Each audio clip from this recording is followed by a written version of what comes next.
Radio La Voz de la Selva presenta Amazonía 21.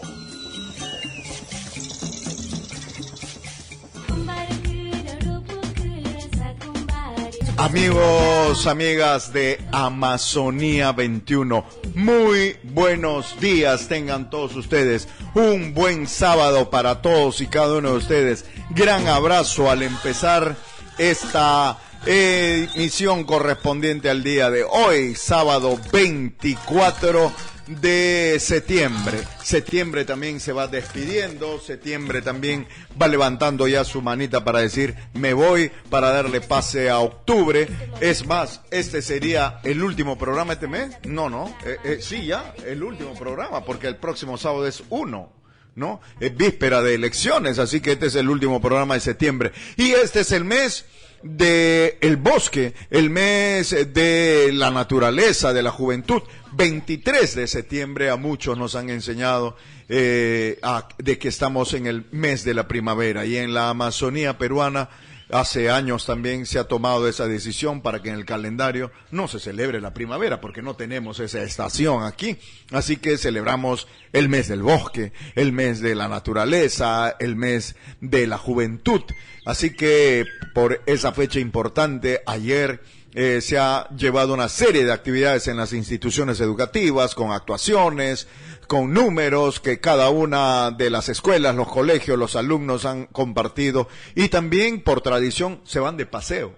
Es día de paseo, así que han ido a lugares cercanos a la ciudad de Iquitos para, en medio de este intenso calor, también vivir estos momentos con una programación bastante simpática que cada una de las instituciones educativas ha realizado. Pero en el mes del bosque, en el mes de la naturaleza, el mes forestal, tenemos un atentado contra el medio ambiente, como es este derrame de Cuninico, que ya tiene más de una semana de haber ocurrido. Un derrame fuerte que ha contaminado aún mucho más las aguas de la quebrada Cuninico, y que ha llegado incluso hasta el río Marañón. Nuestros invitados esta mañana hablarán al respecto, conversaremos con ellos sobre este tema. Y cuando estábamos preparando el programa, nada más y nada menos que salta la alarma de un nuevo derrame en la selva peruana. Identifican nuevo derrame de petróleo en tubería de la batería Shibiyaku del lote petrolero 192. El OEFA investiga causas de fuga y evalúa afectación. Un nuevo derrame de petróleo fue detectado en la batería de campo de petróleo Shibiyaku del lote petrolero 192, ubicado en el distrito de Trompeteros de la provincia y región Loreto, hecho que fue confirmado por Catherine Melgar, directora de Supervisión Ambiental en Energía y Minas del Organismo de Evaluación y Fiscalización Ambiental OEFA. Identificaron una fuga de hidrocarburos. A partir de la identificación de la emergencia, nosotros nos encontramos en campo desde ese momento, el 21 de septiembre hasta la fecha, comentó la funcionaria. La que también señaló es que el derrame de crudo fue identificado por el equipo de supervisión del organismo y monitores de la comunidad nativa de José Olaya, población originaria que habita cerca de la zona petrolera. Actualmente el lote petrolero 192 se encuentra bajo la administración de Perú Petro, luego de dejar de ser operada por la petrolera Frontera Energy en febrero de 2020, según la representante de OEFA. Además, la funcionaria dijo que identificaron trazas de crudo en la quebrada de Mancharí. Finalmente, Catherine Melgar señaló que se encuentran en supervisión de la zona para determinar las causas de la fuga del hidrocarburo y conseguir evidenciar el grado de afectación de la zona. Terrible las informaciones que vienen desde las zonas petroleras de nuestra región. Amazonía 21. Estás escuchando Amazonía 21. A propósito que estamos en noches de festival y hoy es la última noche de el FICA, que después de 29 años ha vuelto a ponerse en escena con la edición número 11 de festivales. Y canciones que le cantan a la Amazonía, a la selva, se han presentado, están allí en la final que será el día de hoy, con artistas loretanos, con artistas nacionales, de la talla, por ejemplo, de Julie Fremo, por mencionar solamente a una de ellas, y también representantes de países latinoamericanos que han llegado para tomar parte de este festival, junto a las estrellas y a las figuras que le dan esa vistosidad al Festival Internacional de la Canción Amazónica, cuyo lema es Juntos haremos el canto del Amazonas.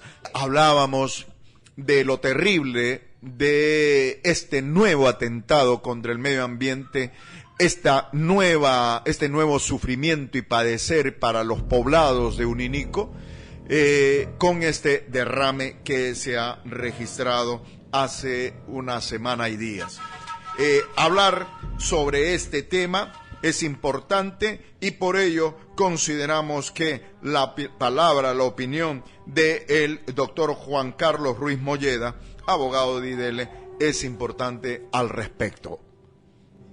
Amazonía 21, en esta oportunidad estamos conectados vía teléfono con Juan Carlos Ruiz Molleda, abogado de IDL, a quien saludamos y damos la más cordial bienvenida. Doctor Juan Carlos Ruiz, gracias por atendernos, aunque eso de decir buenos días no son buenos para la gente de Cuninico nuevamente con este derrame que se ha registrado el viernes pasado. Sí, es una desgracia, es lamentable, porque, digamos, esto es un crimen, ¿no? No solamente, digamos, afecta en el medio ambiente, sino sobre todo tiene un impacto devastador en las comunidades nativas vecinas, ¿no? Sobre todo en los niños, ancianos, no tienen agua que tomar, no tienen agua con qué cocinar, o sea, hay que entender que estos pueblos tienen una estrecha relación con los ríos. El pueblo Cucama es un pueblo cuya identidad está muy vinculada a los ríos, ¿no? Por ejemplo, el 80% de las proteínas las sacan de los peces. Es un pueblo que básicamente se dedica a la pesca, y ahí venden yurimaguas, maipucos, Santa Rita de Castilla, hasta en Inquitos, ¿no? Es un pueblo cuya identidad está vinculada. Entonces, o sea, por ejemplo, en Cuninico no hay planta de agua, ¿no? Quisieron construir algo, pero por corrupción nunca terminaron, ¿no? Entonces, es gente que toma agua del río, se alimenta de los peces del río, vive de la pesca, ¿no? Entonces, claro, contaminan su río y los matas. O sea, los matas. El impacto es devastador, ¿no? Y es lamentable que esto ocurra a cada rato, ¿no? O sea, es una manera de acabar con estos pueblos, ¿no? Independientemente de quién es el responsable. Ahora, Cuninico viene ya de un derrame del 2014 también que fue fatal, ¿no? Ahora, claro, mirar el problema desde dos frentes. Uno, lo que ha originado este derrame, que según la información de Petroperú es el 10º provocado en lo que va del año.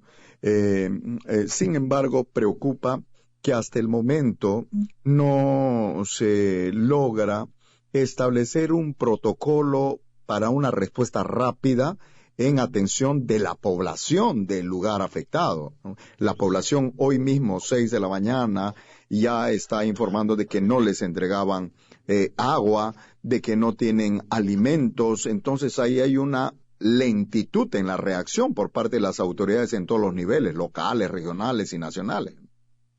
Mira, es una desgracia. Además, Petroperú dice que activó su plan de contingencia falso. Hasta ahora no tienen agua. Si el plan de contingencia hubiera funcionado, tuvieran agua. Las comunidades no tienen agua. Han llevado agua, pero parece que eso es solamente para los trabajadores. O sea, ya han llevado un poco de agua, pero no la reparten. Entonces, el plan de contingencia no funciona para nada. Esto ocurre, el impacto básicamente es a la comunidad de Cuninico, a la comunidad de Santa Rosa, San Francisco, Nueva Esperanza, ¿no? Entonces, falso, no hay plan de contingencia aquí, nada. Se están olvidando de las personas. El esfuerzo de Petroperú está centrado en contener el petróleo, lo cual no está mal, pero el tema es que se olvidan de las personas. Aquí, por ejemplo, hay una ley nacional de desastres, está aquí Defensa Civil, ¿no? Que hay comités de emergencia en materia de salud, en materia del Ministerio del Ambiente, que deberían de intervenir. Pero el problema es que o sea, no funciona la institucionalidad legalmente prevista para intervenir en estas situaciones. Es realmente lamentable.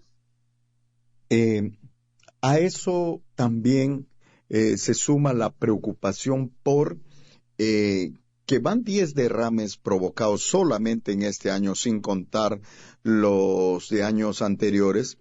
Pero, doctor Ruiz Molleda, no se conoce de que la justicia ha actuado, de que las investigaciones han dado resultados concretos, se ha identificado a los culpables, de que han sido encausados, sentenciados y que están purgando condena en el penal de Iquitos. Es decir, seguimos lanzando acusaciones, pero que no se concreta para crear un precedente, que un acto como esto criminal tenga que ser sancionado, sea quien sea el responsable. Pero ahí también se nota una total lentitud e inacción por parte de las instancias judiciales. A ver, es un tema importante. A ver, primero, ¿quién es el que está causando estos derrames? ¿Ya? Nosotros tenemos información de Ocinermin. Ocinermin por lo general dice que aproximadamente el 40% es por sabotaje. ¿Ya? Y luego Ocinermin dice que un 13-14% es por corrosión, es decir, falta de mantenimiento. Y luego Ocinermin dice que es por causas naturales, lo cual es falso, porque son por causas que debieron ser previstas. Aproximadamente, según mi lectura, un 40% es por sabotaje, otro 40% es por falta de mantenimiento, ¿ya? Del oleoducto imputable a Petroperú. Yo creo que esto hay que atacarlo por varios lados. Por un lado, Petroperú tiene responsabilidad, incluso penal, por no darle mantenimiento. Delito de omisión de funciones, delito de exposición de personas expuestas a peligro. Ahí hay una responsabilidad, y ahí hay que preguntarle, y de ahí hay también responsabilidad, porque acá hay empresas de remediación que instigan el sabotaje. O sea, vienen gente de empresas de estas empresas de remediación y dicen a la gente, ¿no tienes trabajo? ¿Tienes chamba? Rompe el tubo. Y el Ministerio Público debe investigar, entonces, no solamente a los que rompen el tubo, sino a aquellos que están detrás. ¿Me entiendes? Yo creo que para mí aquí hay responsabilidad en estos que instigan. O sea, hay también una responsabilidad material en el que rompe, pero también hay en el autor intelectual, en los que se benefician con la remediación. Sí. Aquí hay una responsabilidad, pero también hay responsabilidad en Petroperú, porque por omisión de funciones y por exposición de personas a peligro. ¿Por qué? Porque OEFA ya ha establecido que por lo menos en el derrame cundinaco del 2014, en el derrame de Morona, en el derrame de Chiriaco, OEFA se ha pronunciado y de manera categórica ha dicho responsabilidad de Petroperú por no darle mantenimiento al oleoducto norperuano. ¿Me entiendes? Entonces, aquí hay que preguntarle al Ministerio Público cuáles son o sea, que están desde hace 2, 3, 4 años, están investigando y hasta ahora no hay ningún resultado. ¿Tiene Petroperú, el Ministerio Público que responder qué ha pasado? En mi opinión, no ha hecho nada. En mi opinión, hasta ahora no hay resultados. Claro. Entonces, yo creo que aquí hay una responsabilidad del Ministerio Público en todo esto, ¿no? Cuando sucede un hecho de estas características, como lo recientemente ocurrido en Cuninico, se activan una serie de situaciones mediáticas que polarizan aún mucho más la situación que se está generando en Iquitos, sobre todo ahora por este debate sobre la ley Piazzi. Entonces, ¿quién se beneficia con una situación así? Petroperú no es responsable porque cómo se puede hacer daño a sí mismo, perjudica su actividad petrolera, empresarial, etcétera. La población es impensable que puedan hacerse ese daño ellos mismos simplemente por querer llevarse unos soles para luego esos trabajos de remediación y reparación. Entonces, hay otros grupos detrás de esto que pudieran estar saboteando con el ánimo de que desde la ciudad esa mirada que ya existe peligrosamente contraria a los indígenas digan, oiga, los indígenas mira cómo son de malos y quieren luego sus reservas, un poco para tratar de desacreditar a la organización indígena, a los pueblos indígenas? ¿Puede ser algo de eso también? Sí, mira, acá hay varias cosas, ¿ya? Mira, no sé si recuerdas a César Villanueva, que fue gobernador regional de San Martín. Él, cuando fue congresista, presidió una comisión en el Congreso que investigó las causas del derrame, ¿ya? Y en su informe, que era informe mayoría, acreditó o encontró que funcionarios de Petroperú renunciaron a Petroperú, formaron empresas de remediación y se les adjudicó la remediación aún sin reunir los requisitos técnicos y facturaron millones, ¿ya? Yo creo que aquí hay autores intelectuales que se aprovechan de la necesidad, de la falta de trabajo, de la falta de oportunidades de la gente en la zona. Porque hay falta de trabajo, porque hay falta de oportunidades. No hay trabajo, son zonas muy alejadas. Entonces, yo creo que aquí concurren varias cosas, pero a mí, yo creo que hay que atacar ambas cosas. Por un lado, la negligencia de Petroperú de darle mantenimiento, pero por otro lado, hay que atacar a quienes están detrás de esto. Hay gente que se beneficia, y eso es perverso, ¿no? O sea, lucrar con la desgracia ajena, eso me parece perverso, ¿no? Y eso tiene que reencontrarse responsabilidades. Yo creo que aquí hay eso, que hay una injustificada lentitud del Poder Judicial. Es decir, hay básicamente dos causas: sabotaje, no hay que negarlo, pero también hay falta de mantenimiento. Y ambas cosas tienen responsabilidad penal. Y ambas cosas tienen que ser sancionadas. Lamentablemente el Ministerio Público no ha avanzado en las investigaciones. Y eso es lamentable. Lamentable. Con los antecedentes, doctor Juan Carlos Ruiz Molleda, porque inmediatamente al enterarnos de esta tragedia en Cuninico, se nos viene a la mente lo ocurrido el 2014 y cómo esto hoy ver a través de las imágenes de la televisión nacional incluso a la población clamando por agua, porque no tienen agua, porque los niños y los ancianos no tienen agua, y la información da cuenta que ya están incluso en niveles de deshidratación. No hay una respuesta efectiva por las personas, por la población. La primera preocupación, la primera reacción cuando sucede esto es ir a ver dónde está el daño y reparar el mismo. Nos parece bien, pero paralelamente no hay ninguna acción para ver cómo está la población. Es decir, por la persona humana no hay ninguna preocupación. No nos olvidemos que por mandato de ley, esta población de Cuninico tiene que haber ya pasado por una serie de exámenes para ver el nivel de daño que tiene en su organismo, y hasta ahora, por falta de presupuesto, no se cumple. Entonces, uno se sigue preguntando hasta cuándo los pobladores van a hacer la última rueda del coche cuando sucede una tragedia como esta. Mira, quien tiene que decidir si hubo o no hubo sabotaje es OEF. Pero eso está más pensado, como tú me dices, en el tema de remediación. El tema es, y las personas, y los niños, y los ancianos, y las madres gestantes. O sea, ahorita Cuninico tomaba agua del río, no puede hacerlo. Cuninico se alimentaba de los peces, no puede hacerlo. Entonces, todo el esfuerzo de Petroperú está pensado para contener el petróleo. Si tú miras el decreto supremo 081-2007, MINEN, establece en su anexo 4 final lo que hay que hacer en casos de un siniestro como este. Y ahí dice expresamente que el operador del oleoducto Petroperú tiene que darle agua a la gente y tiene que darle alimentos. No lo está cumpliendo. No lo está cumpliendo. O sea, que hay una responsabilidad. Uno se pregunta, ¿para qué tenemos Estado? ¿Para qué pagamos impuestos? O sea, aquí quien debería de ya estar ahí en la zona es, por lo menos, Defensa Civil. Hay una ley que crea el Sistema Nacional de Desastres y Emergencias. Hay una norma y una ley que establece responsabilidades. Por si la gente lo desconoce, es la ley 29664, ley que crea el Sistema Nacional de Gestión de Riesgos y Desastres. Tiene un reglamento aprobado por el Decreto Supremo 048-2011. O sea, hay legislación, pero nadie la toma en cuenta, nadie interviene. Entonces, aquí hay un problema de absoluta ineficiencia en el Estado. Y resulta absolutamente, digamos, lamentable que esto ocurra así, ¿no? Y también Finalmente, ¿qué diríamos? Que hay una afectación económica, porque claro, es lo que sucede en la coyuntura, pero lo que viene luego va a ser un perjuicio económico. Estamos en época de vaciante, el Mijano está en la gran posibilidad de mover la economía del lugar, y hoy lo que se tiene son imágenes terribles con cantidad de peces muertos por esta contaminación.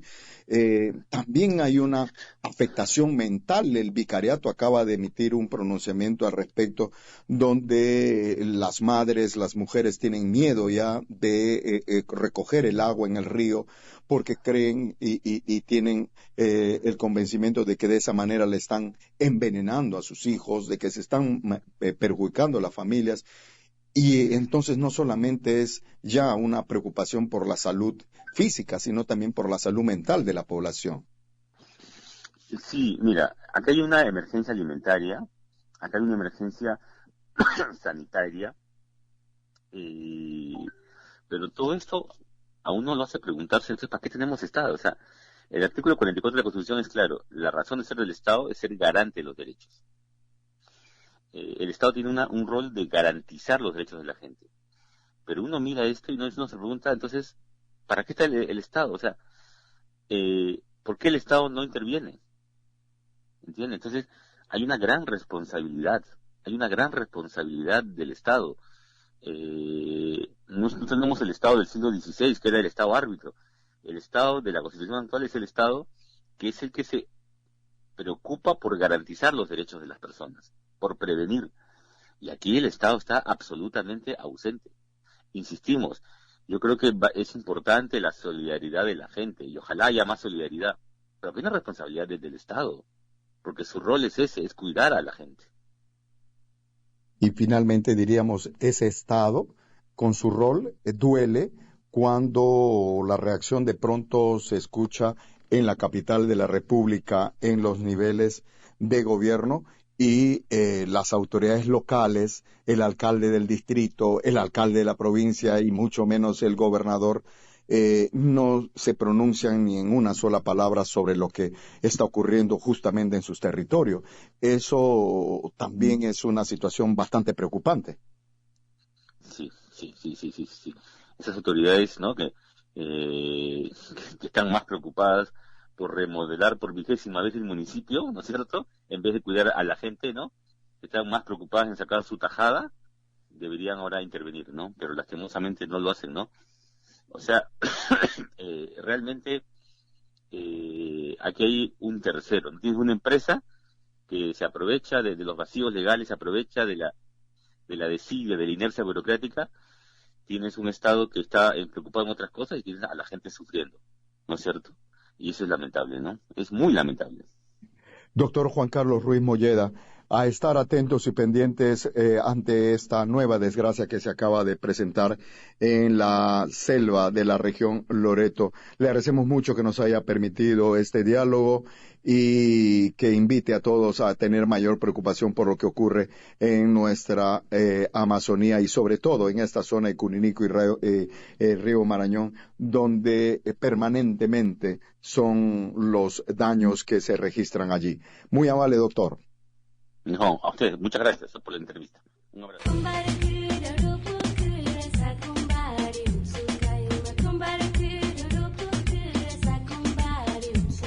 Ahí estaban las palabras del abogado Juan Carlos Molleda, hablando sobre el derrame y sus consecuencias.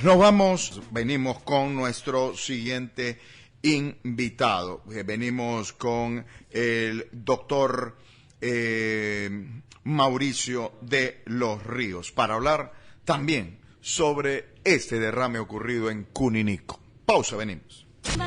En Radio La Voz de la Selva estamos presentando Amazonía 21.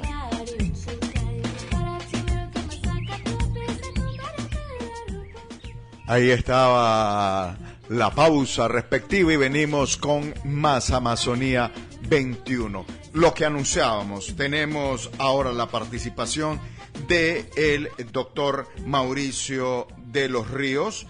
Él es un experimentado hombre de leyes que ha desarrollado un importante trabajo, como consultor con amplia experiencia en fiscalización y gestión ambiental de los recursos naturales, con estudios concluidos en maestría de gestión de bosques y maestría de ciencias penales y otros estudios de especialización a gestión pública ambiental, control ambiental gubernamental, políticas públicas forestal, manejo de conflictos, es decir, una amplia experiencia de nuestro siguiente invitado. Amigos de Amazonía 21, para nosotros es un gusto poder tener el contacto vía teléfono con el abogado Mauricio de los Ríos para recibir su impresión sobre esto que nos tiene a todos preocupados y consternados porque significa un nuevo atentado contra el medio ambiente. El reciente derrame de crudo, de petróleo, en la zona de Cuninico, allí en el distrito de Urarinas, provincia de Loreto Nauta. Mauricio de los Ríos, ¿cómo está? Muy buenos días. Muy buenas noches, buenas noches, estimados amigos, y les agradezco mucho por la entrevista y dispuesto a poder contestar y poder ayudar a este tema de esclarecimiento del tema de qué es lo que está sucediendo en la quebrada de Cuninico. Sí, gracias por esa deferencia. Este derrame, ¿qué información tiene usted al respecto o en buena cuenta basada en su experiencia en estos temas? ¿Qué puede significar un derrame de estas características para la zona de Cuninico, que el 2014 también sufrió un terrible atentado contra la población y contra la flora y la fauna del sector? Bueno, en principio hay que reconocer, como muy bien lo has dicho, es un caso ya antiguo, por lo tanto emblemático en la Amazonía, por un tema de contaminación ambiental en un bosque. Por lo tanto estamos hablando cerca de 8 años que se ha originado un daño de esta magnitud, y estamos hablando de una fuga regular de miles de barriles de petróleo en el oleoducto norperuano en el año 2014, como muy bien lo has dicho. Aquí el problema está en el ambiente, lógicamente, entiéndase el agua, el río, entiéndase la salud, pero hablamos de comunidades nativas, hablamos de población, como son las comunidades nativas de San Francisco, Nueva Esperanza, Cunico y Santa Rosa. Pues todas estas, como bien ustedes, están ubicadas en Urarinas, en la región de Loreto. Y a mí el problema que más me preocupa es el tema de cuántos ministerios, y siempre voy a ser muy crítico porque para eso existe una LOPE, existe un ROF, un reglamento de funciones, podrían ser responsables de estos, llámese pues porque es un estudio de impacto ambiental. Y ahí va un tema que hay que saberlo, pues este tema del oleoducto es un tema que ya cumplió con su ciclo de vida y por lo tanto es un tema ya de mantenimiento. Recuerdo muy bien allá por el año 2007, un decreto supremo 081, en la cual pues regula el mantenimiento del oleoducto, que fue publicado el 11 de noviembre del 2007, pero recién en diciembre del 2014, Ocinermin descubrió que Petroperú no había adecuado el oleoducto norperuano a dicha norma. Entonces estamos hablando de una institución del Estado que le supuestamente fiscaliza y le dice a Petroperú que tiene que regular el mantenimiento. Entonces, no lo hizo, pasó 7 años y no lo hizo. Y a partir de ese momento yo ya quisiera ver qué tipo de responsabilidad tiene Ocinermin por dejar primero pasar 7 años y luego darse cuenta de que no existe un mantenimiento. Entonces, Ocinermin en ese silencio tiene una responsabilidad por un tema de supervisión y fiscalizar a Petroperú. Pero si esto lo vemos, esto ya pues son 7 años de silencio. Entonces hablamos pues ya de una primera institución del Estado que, si bien es cierto que le dice pues que existe negligencia y responsabilidad funcional tanto de Petroperú, pues yo también digo que existe una negligencia y responsabilidad de Ocinermin de 7 años de silencio, porque ahí va el tema. Pero ¿qué podemos decir de la OEFA? Que la OEFA supuestamente que debe de trabajar en base de prevención, lo único que me dice es que sí existe un daño real a la vida, a la salud, y por lo tanto daño potencial pues a la salud humana, y saca pues su famosa resolución directorial 844-2015 de la OEFA, pero sin decir nada significativo de temas de responsabilidad. Un caso parecido sucede en Espinar, donde también encontramos pues metales pesados de agua en la población, y hay pruebas pues de presencia de estos minerales tóxicos en el organismo de la gente, pues de las comunidades. Pero ¿por qué los peruanos tenemos que, cómo le explico, tener que enterarnos que el agua que consumimos o los animales que consumimos tengan estos pesados? Entonces ahí pasa definitivamente una afectación a estos indígenas, a esta población, que afecta, como les he dicho, a las comunidades de San Francisco, Nueva Esperanza y de Santa Rosa. Entonces, definitivamente pues las poblaciones son afectadas. Hay que tener en cuenta que en el 2014 pues Migefa sacó pues un informe de presencia de hidrocarburos totales y señaló pues que los niveles de aluminio y otros elementos pues sí se encontraban por encima de la calidad de agua y consumo humano. Pero ya estamos hablando de la existencia del MINAM. Entonces ya estamos hablando de un organismo rector en temas de ¿qué? De fiscalización, supervisión e instrumentos ambientales. Pero hay otro detalle, que Petroperú ya es emblemático, esa zona, porque desde el año 2016 ya teníamos más de 11 derrames, y más los antiguos que teníamos atrás, posiblemente lleguemos más de 80 o un centenar de derrames. Según Petroperú, esto ya es preocupante. Según Petroperú, doctor Mauricio de los Ríos, en lo que va de este año ya son 11 los atentados contra el oleoducto, porque ellos reconocen que este último también es un corte provocado. Y lo preocupante en todo caso es que en todos estos años de derrame de petróleo, de una serie de acusaciones que son terceros que afectan el oleoducto, no hay ninguna investigación abierta al respecto, mucho menos hay personas identificadas como responsables, encausadas en un juicio. Peor, personas que están purgando condena, que están en la cárcel por haber atentado contra el oleoducto norperuano. Y esta es una preocupación que nace incluso de los propios pobladores, porque cada vez que hay un atentado como ahora, los primeros en ser señalados como responsables es la propia población, y a uno le cuesta creer que puedan atentar contra su propia vida, porque esto es atentar contra su propia vida. 7 días del atentado y recién les llegó un poco de alimentos, un poco de agua por parte de Petroperú. No tienen hasta el momento ninguna asistencia para ver cómo está el estado de salud de los niños, de los adultos mayores. Entonces, esta es una situación que sigue llamando la atención por la pasividad y lentitud, y como que si no existiera un protocolo para responder a situaciones como esta. Qué buena pregunta y buen comentario has hecho. Realmente te felicito.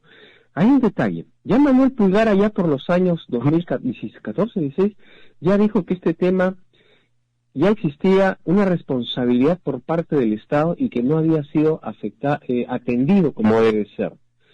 Y dentro de estas comunidades, que estamos hablando más de 130 familias, con una población de 300 personas, mucho menos, tampoco se dijo que existían cambios dentro de las comunidades, cambios de alimentación, cambios en la salud, cambios en la economía familiar, cambios en la identidad comunitaria.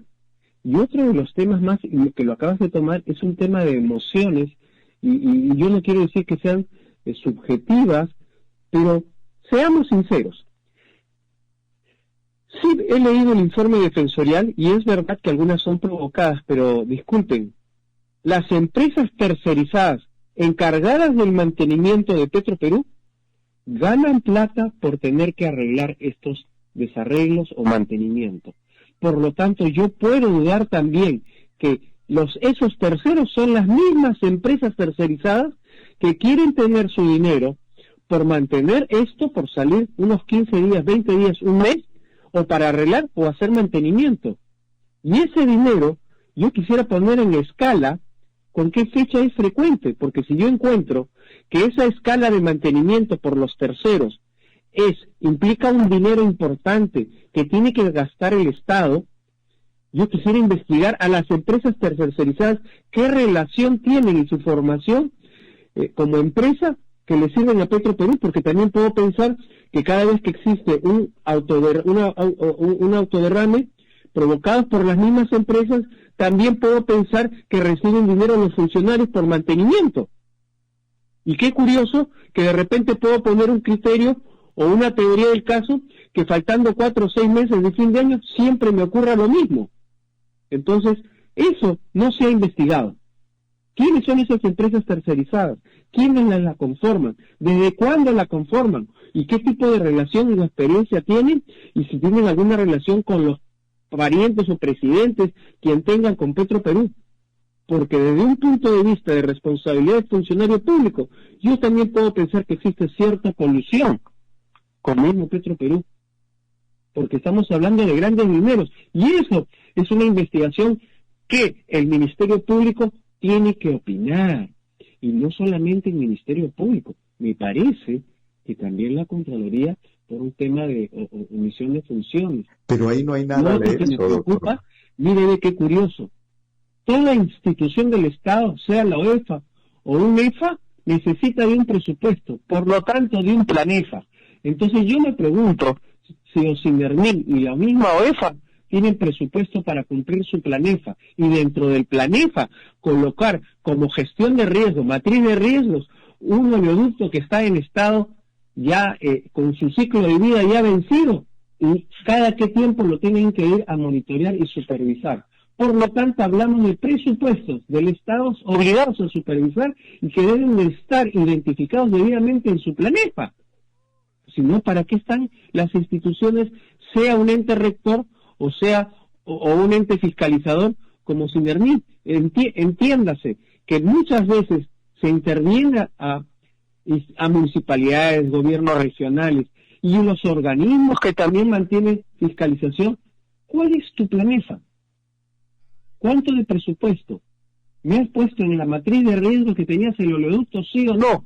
¿Con qué frecuencia lo has hecho? Es como si le preguntara a la OEFA, dentro de su planefa, si tiene alguna obligación con tener que investigar y supervisar a la minería artesanal supuestamente inscrita en el REINFO. ¿Es suficiente eso? ¿O es una declaración automática ciega sin tener que saber cómo hurtan el dinero, el oro, mejor dicho, del Estado? Y si hay efectos de contaminación o no, teniendo en cuenta que ni siquiera son títulos habilitantes, sino meras declaraciones juradas. Entonces, ¿cómo? Lo mismo va para la OEFA. Hay que tener en cuenta que ya intervino una auditoría de cumplimiento, la 005-2022-25684, en la cual detecta responsabilidad de funcionarios de la OEFA con multas no cobrarse en 10 millones para la Contraloría entre los años 19, 20 y 21. Lo mismo puedo tener que dudar acerca de las funciones de la OEFA frente a las multas de Pluspetrol o Petroperú. Por favor, todos conocemos muy bien que son empresas muy relacionadas y muy fuertes, de mucha implicancia, para tener que pagar deudas millonarias de multas e indemnizaciones. Entonces, para eso están los informes de auditoría de cumplimiento a la que acabo de hacer llamar, y que también deberíamos hacer una auditoría de cumplimiento o de la Fiscalía de todos los derrames y el estado de multas y cuánto invierte en planefa. O sea, ¿estamos hablando de qué? Si pues yo podría pensar y llevar este nivel ya emblemático a un caso de corrupción, de colusión, porque seamos sinceros, o sea, y lo otro es si es viable o no es viable el tema del oleoducto. Y algo grave es que ya hay que tener en cuenta pues un tema de declaratoria de emergencia ambiental, conforme, si más no recuerdo, lo señala la ley 28804. Entonces, ahí va un tema de determinar pues geográficamente el año. Son 7 días que ha corrido y lo único que han llevado hoy día, ya han avisado, el gerente Responsabilidad Social y Ambiental de Petroperú declara: hemos llevado agua y comida, víveres. Eso Pero es lo no preocupante. se dice nada de la magnitud de 7 días. Sí. Y lo único que me dice Ujú. es que hubo un corte. Ujú. Yo puedo pensar que un corte lo hace una piedra. Sí. Yo puedo, o sea, ¿dónde está el informe técnico que me digan que que ha sido cortado?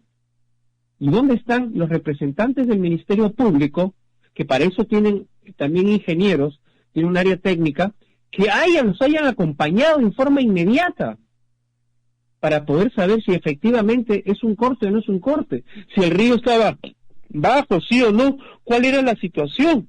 Porque cuando está por el oleoducto debajo y el río está alto, no se puede determinar.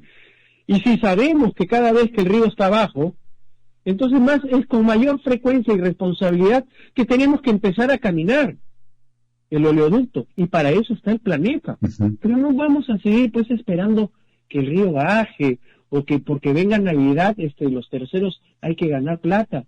Entonces acostumbramos a ver estos temas de gastos, de dineros y de necesidades por un tema de colusión. Lo puedo pensar tranquilamente, puede ocurrir eso, pero que no hemos investigado a las mismas empresas tercerizadas. Muchísimo más va a ser complicado decir que ha sido una comunidad nativa, pero eso es discúlpeme, como usted muy bien lo ha dicho, si ellos lo dicen es criminalmente atentar contra ellos mismos, contra su propio territorio, su propia salud. Entonces, seamos sinceros, su territorio es lo más importante para una comunidad nativa, por lo tanto yo considero que este tema hay que sacarlo fuera de foco y sí verlo desde un punto de vista de la criminología y de responsabilidad funcional, cuáles son los intereses de esos que tercerizan, que hay que estudiar a las empresas, porque puede existir una relación causal entre ellos y una colusión. Con respecto a los criterios de declaratoria ambiental, pues ya tenemos pues los límites máximos, están inmediatamente la población afectada, la ocurrencia del accidente, los impactos a largo plazo en la salud humana, por favor. Y definitivamente hay que señalar que tenemos una ausencia de un instrumento ambiental, tenemos un instrumento ambiental totalmente debilitado, que ya cumplió su ciclo de vida, y por tanto hablamos de vulnerabilidad y de espacios naturales que definitivamente están afectados. Otro de los temas que hay que tocar es que también cuál es la acción de la CAR, del Consejo Ambiental Regional, porque hay una acción inmediata, subsidiaria, de la región que tiene que actuar. Y ese plan de acción inmediato tiene que ser rápidamente preparado. Esto es como un incendio. Y entonces eso también hay que revisarlo con respecto a los funcionarios del Consejo Regional Ambiental y de la CAM, igualmente en las municipalidades. Pero voy a ir un poco más lejos, y se me escapa esto, ya no se me escapa, sino que lo dudo, es que tenemos que hablar de los organismos rectores. Porque si abajo funciona, es porque arriba hay algo que no funciona a la cabeza. Y que me disculpen, pero el reglamento de organizaciones y funciones del MINAM señala muy claramente quién es el ente rector. Y en el artículo 4 dice, de este decreto supremo, espero que esté vigente, en 2017 dice: el sector ambiental comprende el Sistema Nacional de Gestión Ambiental como sistema funcional, el que integra el Sistema Nacional de Evaluación de Impacto Ambiental, el CIA, así como el Sistema Nacional de Información y el Sistema Nacional de Áreas Protegidas, así como toda la gestión de los recursos naturales en el ámbito de su competencia. Entonces, hay que señalar que estamos hablando de un instrumento ambiental totalmente debilitado. Y entre sus funciones, me señala muy claramente para la población, es que la deben de garantizar el cumplimiento de las normas ambientales, realizando su fiscalización y supervisión y evaluación y control. Perfecto, si no tienen plata, no lo tienen en su planeta, no saben gestión de riesgos, entonces no saben qué instrumentos hay que inmediatamente monitorear. Y eso está a cargo de un viceministro de gestión ambiental, que sus funciones son claras: dirigir el Sistema Nacional de Evaluación de Impacto Ambiental. Entonces, ahí merece un pronunciamiento del viceministro y del ministro con respecto a ese instrumento, porque también dentro de esa oficina tiene que haber una dirección general que controle los instrumentos de riesgos y pedirle explicaciones tanto a la UEFA como a los Inernil. ¿Y qué es lo que estaba pasando? Porque si definitivamente no lo tienen, a mí me preocupa muchísimo muchas cosas. Por ejemplo, no me quiero salir del tema, pero esto es muy jocoso, muy chistoso. La población no sabe que han publicado la resolución ministerial 180, 2022, MINAM, en la cual dice estrategia de prevención y reducción de delitos ambientales en la Amazonía, 2022 y 2030. No hablan nada de derrames de petróleo. En la exposición, qué curioso, habla de delitos. Sí. Pero en su marco legal ni siquiera mencionan el decreto legislativo 052, que es la ley orgánica del Ministerio Público, que es el titular de la acción penal. Y en el artículo y de la Constitución ni siquiera mencionan el 159, que cuál es la función del Ministerio Público. Es decir, al MINAM lo que quiere en este momento con esa norma es esconder los delitos que se producen de omisión en los propios sectores y direcciones ambientales. Entonces tenemos que ser fuertes con el tema de la informalidad y con el tema de la conducta de omisión de funciones, que es propio de los funcionarios en los 3 niveles de gobierno. Esto es sumamente claro. ¿Por qué? Porque simplemente existe la normatividad y está sujeta en los decretos supremos en todos los reglamentos ambientales. Y en cada uno hay un viceministerio. Hay obligaciones ambientales, hay obligaciones sociales. Y las actividades ilícitas no solamente es por el ilegal, sino del mismo funcionario que no controla un planefa, que no sabe una gestión de riesgos. Entonces, ahí ellos están totalmente equivocados. O sea, ¿cómo va un ministerio del MINAM ver temas de delitos cuando lo que tiene que ver es un tema de funciones, de la calidad regulatoria, de infracciones administrativas? No de delitos, no tiene por qué meterse con el Ministerio Público. Si se olvidan con los delitos ambientales. Este delito que se acaba de colocar es una ley penal en blanco, por lo tanto está en el campo administrativo, no está en el campo penal, es administrativo puro. Y eso corresponde, lo dice muy claramente la ley 28.611, o sea, son actividades, el artículo, el 24.1 establece que toda actividad humana que implique construcciones, obras, servicios, actividades políticas, planes, programas, subsidios, etcétera, está dentro del CIA. Eso es administrativo.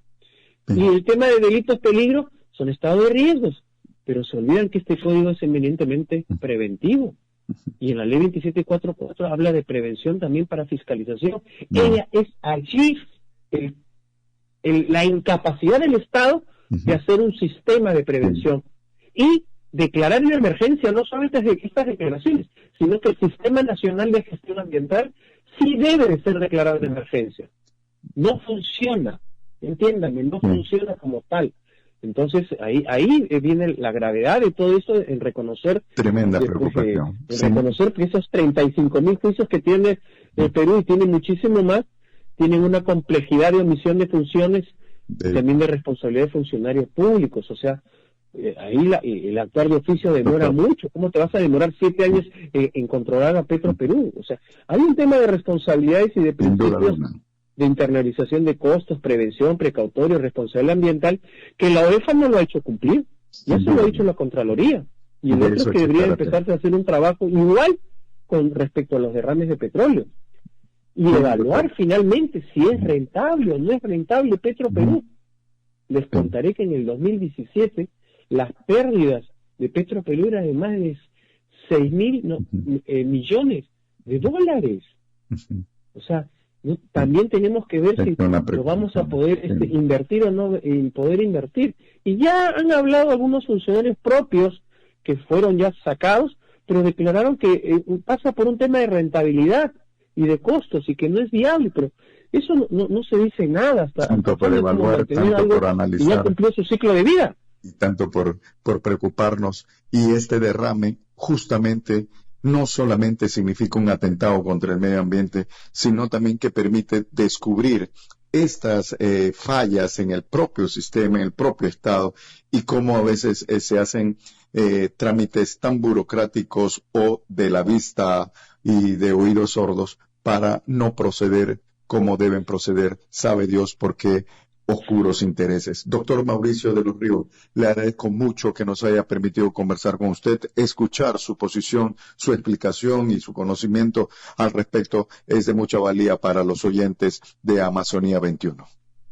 Amazonía 21, muy buenas noches, les agradezco la entrevista ante todo, pero creo que ya es hora de que siempre diré de decir la verdad y hablar con la verdad.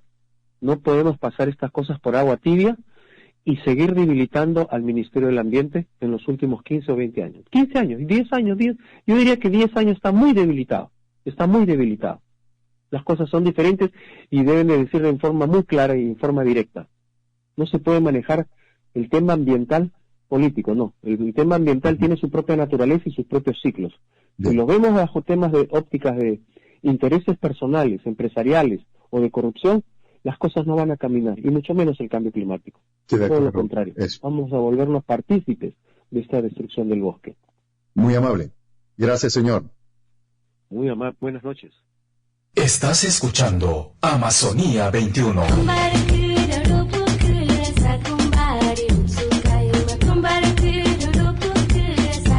Bien, ahí estaba la entrevista con el doctor Mauricio de los Ríos, a quien agradecemos la disponibilidad que ha tenido para conversar con nosotros en medio de esta coyuntura, agradeciendo el agradecimiento reiterado para el doctor Mauricio de los Ríos. Nos hemos pasado porque hemos conversado largo con el doctor, así que no nos queda sino agradecerles por la atención prestada. Un gran abrazo a todos y cada uno de ustedes. Nos encontramos el próximo sábado con más Amazonía 21.